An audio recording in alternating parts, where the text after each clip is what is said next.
कुछ ऐसी वीडियोस हैं जो कि खलीलुर रहमान कमर साहब के लिए ऐसी बन सकती हैं जिससे वो बड़ी बुरी तरह फंस सकते हैं। ये मामला 15 जुलाई को हुआ। इसकी जो FIR दर्ज हुई वो तकरीबन 5-6 दिन के बाद दर्ज कराई गई। सबसे पहले तो ये था कि 5 दिन तक इस वाक़े को क्यों छुपाया गया। ये जो लड़की आमना था इसका ताल्लुक गुजरांवाला से, ये एक मामूली लेवल की मॉडल थी। ये खबर चल रही थी खलीलुर रहमान कमर की, तो उसमें आया कि ये खवातीन के साथ बड़ी बदतमीजी करता है। तो उन्होंने कहा यार इस बुड्ढे को ना पहले सबक सिखाएं। खलीलुर रहमान कमर से जब एक सहाफ़ी ने पूछा ना कि आपकी तो पहले से बात है, कहता मेरी 15 रोज से थी। अस्सलाम वालेकुम, डेली पॉइंट के साथ मैं आपकी मेज़बान हुमा खालिद। नाज़रीन, सोशल मीडिया पर एक जो वाक़या है वो मंजर आम पर है कि खलीलुर रहमान साहब को किडनैप कर लिया गया और उनके ऊपर जो है वो तशद्दुद भी किया गया।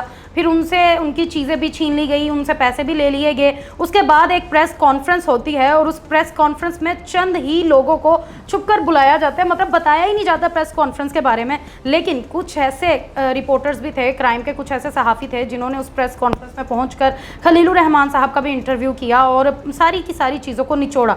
ऐसी एक एजाज भट्ट साहब भी वहाँ पर मौजूद थे, मोस्ट सीनियर क्राइम रिपोर्टर हैं, काफ़ी अर्से से क्राइम की बीट को देख रहे हैं। कल एक बात हुई कि खलीलुर रहमान साहब से किसी ने सवाल किया कि कौन जाता है रात को लड़की के पास, तो उनका आगे से जवाब था कि मुझे डॉक्टर ने धूप में निकलने से मना किया है, मैं इस वजह से रात को गया था, और अगर मैं रात को गया भी था तो क्या हो गया, हम मुलाकातें करते रहते हैं। तो ये बहुत ज़्यादा वायरल हो रही है ये वाला डायलॉग और ये वाली वीडियो। तो सर से इस बारे में थोड़ी सी इन्फॉर्मेशन ले लेते हैं। अस्सलाम वालेकुम। वालेकुम सलाम। एजाज साहब कैसे हैं आप? बहुत शुक्रिया आपका, आप चल के यहाँ आई हमारे पास। आपका शुक्रिया। अच्छा, मुझे बताइएगा कि प्रेस कॉन्फ्रेंस बड़ी छुप के करवाई गई और फिर जाती प्रेस कॉन्फ्रेंस में ये सवाल करने पे एक जवाब मंजर आम पर आया जो कि सोशल मीडिया की इस वक्त जीनत बना हुआ है। ये क्या सवाल था और उस पर ये जवाबन पूरा क्या जवाब था, उनका क्या रद्द-ए-अमल था? अच्छा, ये जो खलीलुर रहमान के साथ जो वाक़या हुआ है ना, इसके दो पहलू हैं। पहले मैं आता हूँ, आपको बताता हूँ कि जो पुलिस की तरफ से जो एंगल इसको हाईलाइट किया गया वो क्या है। मामला ये है कि ये मामला 15 जुलाई को हुआ, लेकिन इसका जो इसकी जो FIR दर्ज हुई वो तकरीबन 5-6 दिन के बाद दर्ज कराई गई। सबसे पहले तो ये था कि 5 दिन तक इस वाक़े को क्यों छुपाया गया। खलीलुर रहमान कमर से भी ये सवाल किया गया और मैंने जो इन तमाम मुलज़मों को गिरफ्तार करने वाले DSP हैं उनसे भी जब मैंने सवाल शुरू किया तो पहला सवाल ये किया कि जी FIR 5 दिन के बाद दर्ज क्यों गई। ये बात तो अब खुल गया आपसे। तो वो उन्होंने ये बताया जी कि वो बूढ़ा आदमी है, 60 साल का है और वो बीमार भी था और इतना ट्रॉमा में था, तो इस वजह से 5 दिन है। लेकिन स्टोरी ये नहीं है, स्टोरी कुछ और है। बात यह है कि ज़ाहिर तौर पे पुलिस ने कहा कि जब FIR दर्ज हुई तो हमें जब पता चला तो सबसे पहले तो थाना सुंदर की इन्वेस्टिगेशन पुलिस को एक्टिव होना चाहिए, लेकिन उसके बजाय हमारी जो CI जिसको अब ऑर्गेनाइज्ड क्राइम यूनिट कहा जाता है वो पुलिस मुतहरक हो गई। पुलिस ने ना सिर्फ एक मुलज़म को पकड़ा, ना 2 मुलज़मों को पकड़ा, 12 के 12 मुलज़म पकड़ लिए। उनसे राइफलें, जदीद असला, 3 वायरलेस सेट, 3 गाड़ियाँ और जो तमाम जो नकदी और चीनी हर चीज़ बरामद होगी। अब बड़ी मज़े की बात है क्योंकि हम पुलिस ने 23-24 साल हो गया हमें पुलिस के साथ ये क्राइम रिपोर्टिंग का ये सारा सिलसिला करते हुए। तो जब इस तरह का वाक़या होता है ना, तो होता ये है कि मुलज़म जैसे ही वारदात करते हैं तो वो अपना अपना हिस्सा लेके अपने आप को स्कैटर कर लेते हैं। 2 एक तरफ चले जाते हैं, 4 एक तरफ जाते हैं। अगर पुलिस पकड़े तो वो मरकज़ी मुलज़मों को पकड़ती है। कहा जाता है कि 3 या 4 मरकज़ी मुलज़म पकड़े गए हैं, प्रेस कॉन्फ्रेंस हो जाती है, उसके बाद दूसरे मुलज़मों के बारे में पता चलता है कि कोई जी साहिवाल चला गया है। और मैं आपको ये बताता चलूँ, ये इस गैंग में भी जो मुलव्वस मुलज़म है ना, उनका तल्लुक़ लाहौर से नहीं है। ये जो लड़की आमना अरूज है इसका तल्लुक़ गुजरांवाला से। ये एक मामूली लेवल की मॉडल थी, मॉडल गर्ल थी। ये कई दफ़ा पहले भी कोशिश कर चुकी थी कि खलीलुर रहमान कमर के किसी बड़े ड्रामे में इसको मौका दिया जाए, लेकिन उन्होंने इसको कभी मुलाकात नहीं की। लेकिन जब इस लड़की इसकी एक बैकग्राउंड है जो पुलिस अभी तक बताती है, तो उसकी ये है कि जोहर टाउन का एक कैफ़े है, वहाँ ये सारे जो लड़के और लड़कियां हैं ना, ये आइस का नशा करते थे। अब सबसे पहले तो पुलिस को उस जो कैफे है उसका मुकम्मल सद्देवाब करना चाहिए। और आइस का नशा पीते हैं और वहाँ से पुलिस को पता भी चल चुका है, तो वहाँ ये सारों ने प्लानिंग, उसमें इसमें जो मरकजी किरदार है वो 3 है। एक हसन शाह है, एक ममनून है और तीसरी ये आमना अरूज है। अब आमना अरूज ने इनके साथ जब मिलकर ये बनाया ना, तो उस वक्त भी कहते हैं बकौल पुलिस के ये आइस के नशा में थे। तो कहते हैं कि ये खबर चल रही थी खलीलुर रहमान कमर की, तो उसमें आया कि ये खवातीन के साथ बड़ी बदतमीजी करता है। तो उन्होंने कहा यार इस बुड्ढे को ना पहले सबक सिखाएं। तो यहाँ से भी स्टोरी चली और उन्होंने ये प्लानिंग की। फिर इन्होंने अपने 7-8 और दोस्तों से कहा कि यार लाखों नहीं करोड़ों भी आ सकते हैं, हम उससे कम के 1 करोड़ से ज़्यादा की तवान लेंगे। तो ये फिर सारे मतलब देखें इसको जो कंप्लीट करने के लिए ना, एक तो होते हैं छोटे मोटे डाकू चोर, वो मामूली सी राइफल पकड़ते हैं और गन पकड़ते हैं, मौजर पकड़ते हैं और वो वारदात करते हैं। इन्होंने बाकायदा 3 गाड़ियों का अरेंज किया, इन्होंने 2 फ्लैट का अरेंजमेंट किया। और कहाँ किया? बहरिया टाउन में। अच्छा, बहुत सारे हमारे जो सहाफ़ी और पुलिस वाले बहरिया टाउन का नाम छुपा रहे हैं। वो कहा यह जा रहा है कि सुंदर के इलाके में, सुंदर का इलाका बहरिया टाउन है। मैं तो इसलिए खुलेआम कह रहा हूँ कि बहरिया टाउन में ये वाक़या हुआ। अब बात यह है कि बहरिया टाउन जो अपनी एडवर्टीजमेंट करते हैं तो उसमें कहते हैं कि हमारी सिक्योरिटी का निज़ाम फुल प्रूफ है। पहले FIR की अगर आप मतन पढ़ें तो उसमें लिखा है कि पहले 7 मुसल्लह अफराद जदीद राइफलों के साथ आए, फिर उनको आगे जाके 5 मजीद मिले, यानी 12 लोग हो गए, तमाम के पास असला था। अब ये सारे 12 के 12 एक ही जगह पे जाके क्यों बैठ गए? वो तीनों लड़कियां भी एक जगह पे जाके क्यों बैठ गई कि रात को FIR दर्ज हो रही है, सुबह अगले दिन पुलिस रेड मार रही है और 12 के 12 सारे पकड़े जा रहे हैं। वो सारे इतने बेवकूफ हैं, यानी वारदात करते वक्त वो बिल्कुल इतने इंटेलिजेंट हैं कि अच्छा खासा उन्होंने एक वो फिल्मी स्टाइल में पूरी वारदात की। अच्छा, वो वारदात जब ये इन्होंने की तो पुलिस ने पकड़ लिया, तो उसके बाद ये सारा वाकया जो है ना, इतना तो सबके सामने आ गया है। लेकिन इस वाकया के पीछे एक और एंगल भी है। वो एंगल यहाँ से निकलता है कि पुलिस कह रही है कि क्योंकि ये सारे मुलजमान का भी हमने रिमांड क्या नाम शनाख्त परेड करानी है, इसलिए हम इनसे नहीं मिला। मैं वैसे जहाँ मॉडल CIA में मैं गया था, जहाँ ये मौजूद थे लोग, इनको भी देखा दुखा, लेकिन बाहर उन्होंने कहा उसका आप इंटरव्यू अभी नहीं कर सकते। तो जब ये सारा हुआ ना इंसिडेंट, उसमें 3-4 चीज़ें इनसे खुद से मिस हैंडल हो गई। अब वो कौन सी हैं? सबसे पहले तो खलीलुर रहमान कमर से जब एक साफ़ी ने पूछा ना कि आपकी तो पहले से बात है, कहता मेरी 15 रोज़ से थी। 15 रोज़ से अगर आपकी बात हो रही हो तो आप कैसे 16वें रोज़ उसको रात को 4 बजे जाने गए? अच्छा, उसके बाद दूसरी अहम बात यह है कि जब पुलिस कहती है कि ये जो असल जो इसके बैकग्राउंड है, कि पुलिस कहती है कि जब हमें पता चला तो मुलजमों ने इनको अगवा कर लिया, इसका मोबाइल फ़ोन लिया, तो सबसे पहले उन्होंने इसके मोबाइल फ़ोन में जितनी वीडियो जो चीज़ें थी ना वो डिलीट कर दी।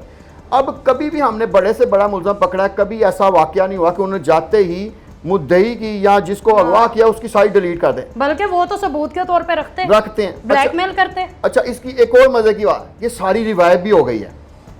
जो कुछ भी उसमें डिलीट होता है ना, वो FIA के पास सारा इंतजाम है, सारा रिवाइव हो जाता है। असल मसला ये है कि उसमें कुछ ऐसी वीडियोस हैं जो कि खलीलुर रहमान कमर साहब के लिए ऐसी बन सकती हैं कि वो नाकाबिले यानी उनको बयान है और जिससे वो बड़ी बुरी तरह फंस सकते हैं। तो पुलिस के कुछ आला अफसरान हैं, वो भी चाहते हैं कि खलीलुर रहमान कमर साहब का जो नाम है वो छुपा रहे। अच्छा एजाज साहब, माजरत आपकी बात काट रही हूँ, खलीलुर रहमान साहब ने आज तक हमेशा औरतों के खिलाफ बोला है, औरतों को गंदा कहा है, औरतों को बुरा कहा है, लेकिन जब भी उनकी बात निकली है तो कैमरे के पीछे वो उन्हीं औरतों के तरले भी करते हैं, फ़ोन भी करते हैं, और अल्लाह माफ़ करे कहना नहीं चाहिए, मतलब कि उन जैसा शख्स हमने नहीं देखा। असल वजह भी यही है। अभी जो इस फोन की वीडियो जब रिलीज होगी ना, ये रिलीज हो जानी है, मैं कैमरे के सामने कह रहा हूँ, रिलीज हो जानी, जितनी वो कह रहे हैं छुपी हुई है वो फिर पता लगेगा कौन कितने पानी में है। जब रिलीज हो जाएगी तो उसमें ये वाजे हो जाएगा कि ये जो है वाकया ये कैसे हुआ, इसकी बैकग्राउंड क्या है, और खलीलुर रहमान कमर को ये सारा जो है ना असल में ब्लैकमेल कैसे किया गया। इसके पीछे ब्लैकमेलिंग का जो फैक्टर है वो सबसे ज़्यादा अहम है। जो फैक्टर है उसी वजह से ये वारदात हुई। और ये भी कहा जा रहा है कि पुलिस को 5 दिन पहले बता दिया गया खलीलुर रहमान कमर ने। खलीलुर रहमान कमर खामोश रहे, पुलिस ने 5 दिन में तमाम मुलज़मों को पकड़ लिया। फिर उन्होंने कहा रात को पर्चा दर्ज करें, सुबह हम कहेंगे कि हम इन्होंने छापे मारे हैं और हमने सबको पकड़ लिया। यानी ये प्री प्लान था और खलीलुर रहमान कमर को मेरा जहाँ तक ख्याल है बचाने के लिए किया गया था, लेकिन वो बेचारे बच नहीं सके, क्योंकि इस वक्त मैं सोशल मीडिया पर देख रहा हूँ कि ख़ास तौर पर ख़वातीन जो नीचे उनको रिमार्क्स दे रही हैं, तो उससे इसको बचना तो नहीं कहेंगे। अच्छा, वो खलीलुर रहमान कमर साहब हमने देखा कि प्रेस कॉन्फ्रेंस में भी कुछ ज्यादा अच्छे से बिहेव नहीं कर रहे थे, उनका वही वो बदतमीजी वाला बिहेवियर था और वो सहाफियों के साथ भी उसी तरीके बल्कि वो एंड पे तो बिल्कुल झगड़ पड़े। जब अपनी गाड़ी में बैठे एक दो सहाफी ने पूछा कि आप कहीं दोबारा से फेम लेने के लिए तो नहीं ये कर रहे, तो कहते हैं कि भाई आगे से, यानी वो गलत किस्म के अल्फाज उन्होंने बयान किए कि भाई ये आप क्यों कह रहे हैं, मेरी तो आगे बड़ी फेम है। तो बाज़ औक़ात ऐसे होता है कि बंदे की फेम जो है ना नीचे बहुत जा रही होती है, तो वो कहता है कि इसको करोड़ों में फिर से लाया जाए। तो ये भी मुमकिन। आप देखें कि एक और चीज़ भी आप ज़रा नोट करें कि खलीलुर रहमान कमर जो आज से 1-2 साल पहले वाला खलीलुर रहमान कमर था ना, वो बड़ा मजबूत जिस्म वाला और तंदुरुस्त था। आपका खलीलुर रहमान जो है ना कोई 2 साल से ये काफ़ी कमज़ोर है। कोई एक मैं 2 चीज़ें मैं रह गई वो भी मैं आपको बताता चलो। एक उन्होंने कहा कि जी मुझे स्किन की ऐसी बीमारी है कि डॉक्टर ने धूप में निकल नहीं सकता। अच्छा, ये पिछले कहते हैं 5 साल तक नहीं निकल सकता मैं, या 5 साल से नहीं निकल। आप इसके पिछले कितने फंक्शन चेक कर लें, खलीलुर रहमान साहब धूप में निकले हैं और सफ़र भी कर रहे हैं, लेकिन क्योंकि अब वो फंसे हुए हैं कि भाई मैं रात को मुझे क्यों गया, और एक लड़की कहने। अच्छा, यहाँ मैं ये भी बता दूं कि उसको कहा गया कि ये लंदन पलट है, तो वो बेचारी ने आज तक लंदन देखा ही नहीं हुआ। हाँ, वो हमेशा गुजरावाला से लाहौर के दरमियान धक्के खाती रहती है। छोटी सी मॉडलिंग है, उसको कभी बड़ी ऐड भी नहीं मिली। वो इस वारदात के लिए उसने अपनी साथ में अपनी बहन मरियम को भी फंसा दिया, और उसकी एक दोस्त शमाइल है उसको भी फंसा दिया, और वो जो हसन और वो जो है ममनून और बकाया जो 7 लड़के हैं उनको भी सारे मिला लिए। इसमें कुछ ना शेखुपुरा और इर्द गिर्द के नोहा इलाकों के भी लड़के मौजूद हैं जो कि यहाँ आए थे, और उनका यही मतलब था कि इसके बाद हम खूब आइस का नशा करेंगे और खूब इंजॉय करेंगे। लेकिन जैसे उन्होंने प्लानिंग की है, मुझे नहीं लगता वो आइस का नशा करते होंगे सारे। नहीं, देखें, आइस का जो नशा करते हैं वो यंग लड़के हैं। आइस असल में हेरोइन से और अफ्यूम से थोड़ी हट के है।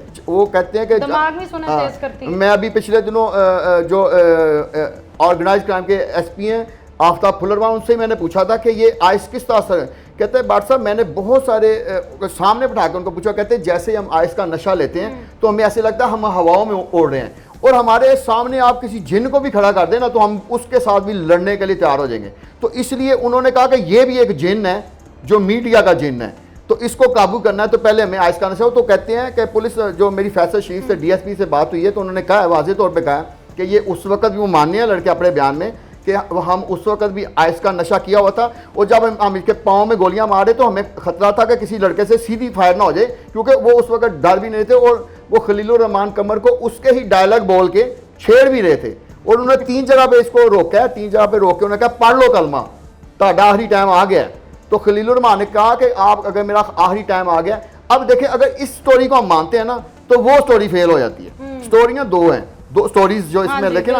एक स्टोरी ये है कि जो पुलिस ने बताई है अभी तक, और एक स्टोरी ये जो हम आपको बता रहे हैं कि ये वाकया पहले का है, जो एफआईआर में भी लिखी गई है ना। नहीं, एफआईआर में तो वो लिखी है जो पुलिस की है। नहीं, एफआईआर में ये लंदन वाला भी लिखा है, ये भी लिखा है कि मुझे रोका है और ये ऐसे भी बोला है। हाँ, और ना वो लंदन पलट है।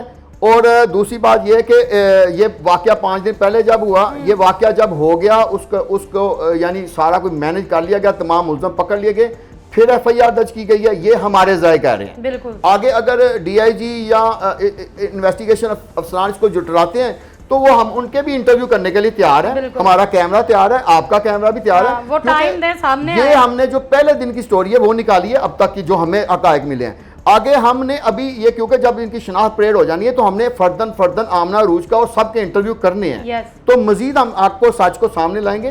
लेकिन जो अब तक आया है उसमें यही नजर आता है कि खलीलुर रहमान जो है ना, उनको गिल्टी इस वाले से है कि उनका बड़े बोल जो है ना उनके आगे आए। वो चीजें छुपाते रहे इतने अरसे से, मीडिया पे बोल बोल के अपने आप को छुपाया हुआ था उन्होंने, वो अचानक से खुल के सामने आ गया कि उनकी कितनी गलती थी, कौन रात को मिलने गया था, कौन क्या करने गया था। और रात को मिलने का तो कई लोग जाते हैं। असल जो खतरा है ना उनको ये है कि मेरी वो जो वीडियो है ना, अगर मेरी वो वीडियो लीक हो गई तो उसके बाद ये जो मैं जितनी इतनी बड़ी बड़ी फड़े मारता था, इतने बड़े बड़े फोरम में तो वो तो खत्म हो जाना है। लेकिन देखें, हर अरूज को जवाल है अगर वो गलत है तो। बिल्कुल।